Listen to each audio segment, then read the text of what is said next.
Hello. Today I'll be discussing over the epidemiology of coronary artery disease, or also known as CAD. When discussing CAD, there are 6 main topics to discuss that will cover a wide range of the impact of CAD, going from the biological level of how it impacts one body over to how CAD impacts the entire world. So first, I'll be discussing over a general overview of CAD as a chronic heart condition. Next, I'll be talking about how CAD develops in the body on a biological level and the specific mechanism that will cause the body to develop CAD, which would then lead to the pathophysiology of CAD, of how it will impact the body itself. And in this section, I will then be talking about the signs and symptoms that the body will show or demonstrate due to CAD. Then I'll be discussing about the risk factors that contribute to the chance of developing CAD, with the risk factors primarily split between genetic side that cannot be controlled and the social factors which can be controlled. Then I will talk about the mortality and dailies of CAD, or the disability adjusted life years of CAD within the US and the world. And finally, I will talk about the future of CAD and how trends of CAD are looking like today and how they might look like tomorrow and the next future. So when talking about CAD is the leading cause of death globally. Millions of people die each year of CAD, and many more are left with significant health impairments. The impact of CAD is not just in mortality figures, but also in the quality of life and healthcare costs associated with managing the chronic heart condition. CAD is the most common type of heart disease in the United States, and globally, it is the largest cause of mortality and morbidity. Okay, on that note, CAD, also known as coronary artery disease, goes by other names such as coronary heart disease and ischemic heart disease. It's the most common type of heart disease, and it occurs when the coronary arteries, which supply blood to the heart muscles, as you can see on the demonstration with the arteries on the heart itself, those supply blood to the heart muscles, those then become hardened and narrowed due to plaque buildup. This can significantly reduce blood flow, which restricts nutrients and oxygen that the heart needs in order to keep pumping blood to the heart. And if you limit the amount of nutrients and oxygen that the heart can get, this can lead to serious health issues such as heart attacks and other chronic diseases. Now, I'll be talking about the pathogenesis of CAD and the specific biological mechanisms that will go into how CAD is developed inside the body. So the main mechanism of CAD that builds plaque inside the body is atherosclerosis, as it leads to narrowing of the coronary arteries that supply oxygen to the blood. It's basically an accumulation of lipid, cholesterol, and other inflammatory molecules in the large arteries. This process typically starts with a buildup of low-density lipoproteins, cholesterol or LDL cholesterols, which, if you're taking nutrition, would be the cholesterol that you would want to severely limit inside the body.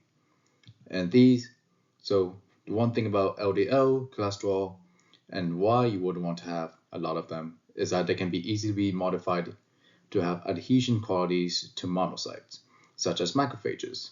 The bonding of macrophages and LLD will lead to the formation of foam cells, and finally the first atherosclerotic lesion i.e. the fatty streak. So with this, the body's immune response of the accumulation of lipoproteins in the arterial walls will be that it will further exacerbate this by attracting inflammatory cells, which these inflammatory cells will consume these lipids, becoming even more formed cells and forming the core of the plaque. And this process will keep on building up, which when the plaque becomes unstable and when they rupture, they trigger clot formation, which can completely block the artery, leading to a potential heart attack. So from all that plaque buildup, I will then be talking about the pathophysiology of CAD and the specific clinical manifestations of CAD as it will show through signs and symptoms. The signs and symptoms of the disease will commonly be chest pain or angina. This is the hallmark symptom of this disease, commonly described as a chest comfort or a pressure. It may feel like a squeeze, tightness, or heaviness on the chest. And it will typically occur during physical exertion or stress.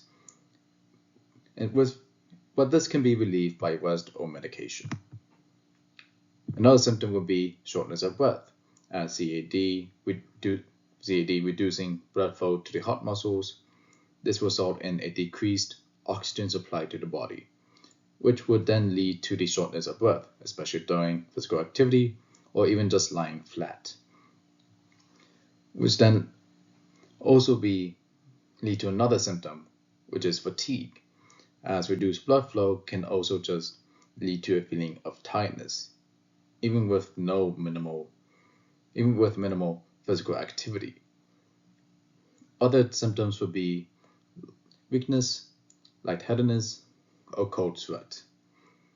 But the deadliest symptom of them all is no symptoms, as in CAD can be asymptomatic. So you won't even know that you have CAD until you have a heart attack, which the chance of surviving that will be greatly reduced as opposed to having the symptoms of CAD. As having the symptoms of CAD could then lead to secondary or tertiary prevention. Now we'll be talking over the risk factors of CAD, or specifically the preventable risk factors of CAD. The primary risk factor to look out for is smoking, as smoking plays a major role in premature coronary atherosclerosis and accelerating the process by increasing the oxidation of LDL and damaging the endothelial vasodilation walls. So the walls will be smaller, but the plaque buildup will be bigger. Other risk factors would also be exercise lifestyle, diabetes, diet, stress, sleep, alcohol use. These aren't the only risk factors that contribute to CAD, but these risk factors are common risk factors that are preventable to develop the disease through adopting a different lifestyle. The choice of adopting a different lifestyle that is healthier would minimize the risk of developing the disease,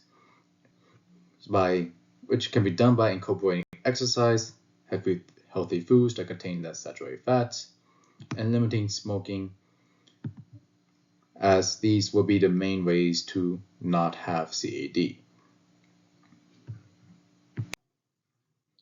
As opposed to the risk factors that I discussed previously, which are the social risk factors that can be controlled, unmodifiable risk factors are the ones that cannot be controlled by the person, such as the sex of the person, the family history, and the genetics. pertaining to the sex of the person. Generally, males are more likely to have CAD at a younger mean age, which is around 55, compared to women. And when talking about the family history of CAD, having a history of having heart disease in your family will make you more likely to develop heart disease yourself. In some cases, having a family member with a heart disease at a young age, under 50 years old, can be a sign of familial hypercholesterolemia, a genetic disorder that can cause high cholesterol. And the genetics, based on certain genetics, such as the ones that could influence decalcified atherosclerotic plaques. This could mean that you can inherit CAD 40 to 60% more, 60% of a chance more than a person that wouldn't have a history of CAD within their family. Now moving on from how CAD can impact only one body, now we're going to take a bigger picture of how CAD impacts the world and the US with mortality and dailies. When talking about mortality rate within the US, according to the CDC, there are approximately 700,000 deaths from 2021 that have been caused by CAD. When concerning over the mortality rate in the US and the world, 1 in 5 deaths in the US will be caused by CAD. And in the world, there will be approximately 17.8 million deaths each year caused by CAD. When concerning over the mortality rate of CAD around the world, the highest numbers of CADs occurred in China, followed by India, Russia, the US, and Indonesia. And around 1 in 6 deaths globally are caused by CAD. And before the coronary pandemic, coronary heart disease had been the leading cause of death worldwide for at least 30 years. Worldwide, CAD is now killing more people than ever before. And the general deaths around each continent will be distributed with 48 million deaths in South America, 100 million deaths in Europe, 98 million deaths in Africa, and 340 million deaths in Asia and Australia. Now, reasons for why the deaths mostly occur in China, India, Russia, United States, and Indonesia could be possibly due to the US particularly having a high calorie diet that is high in saturated fats and sugars, and for China, India, Russia, and Indonesia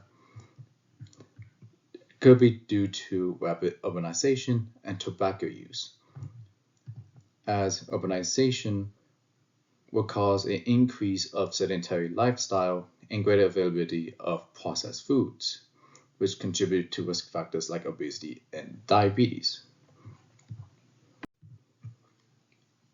And when you go narrow down of mortality rates within the US, you will see a lot of deaths due to CAD around the southern states, as you see in the graphic down below. And the possible reason for the high mortality rates in the South compared to everywhere else in the US could be due to various factors, such as the diet of Southerners being very rich in fried food, processed meat, and high-fat dairy products, as well as Southern states often reporting lower levels of physical activity compared to other regions in the US.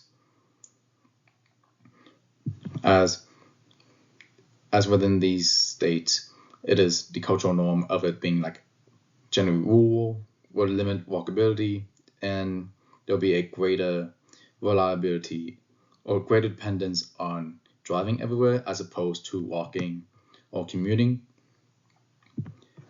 And within these states, there are lower socioeconomic factors as the southern US has a higher rate of poverty, low levels of education, and reduced access to healthcare.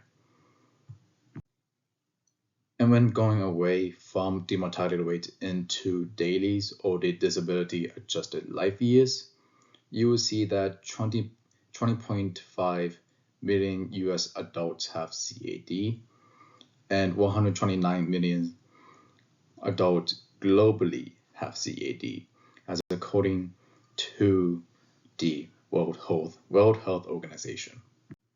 And now I'll be talking over the trend of CAD and why I predict CAD will increase in the next 10 years within the US.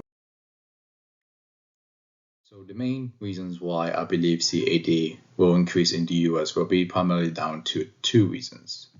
As one main reason of why I believe CAD will increase will be due to the recent trend of CAD of having been increasing since 2020 due to the coronavirus pandemic, forcing everybody to isolate and have a more sedentary lifestyle compared to before 2020. And this trend of CAD increasing since 2020 has not been stopping and will still be increasing from today. And another reason why I believe CAD will increase will be due to the aging population of the US.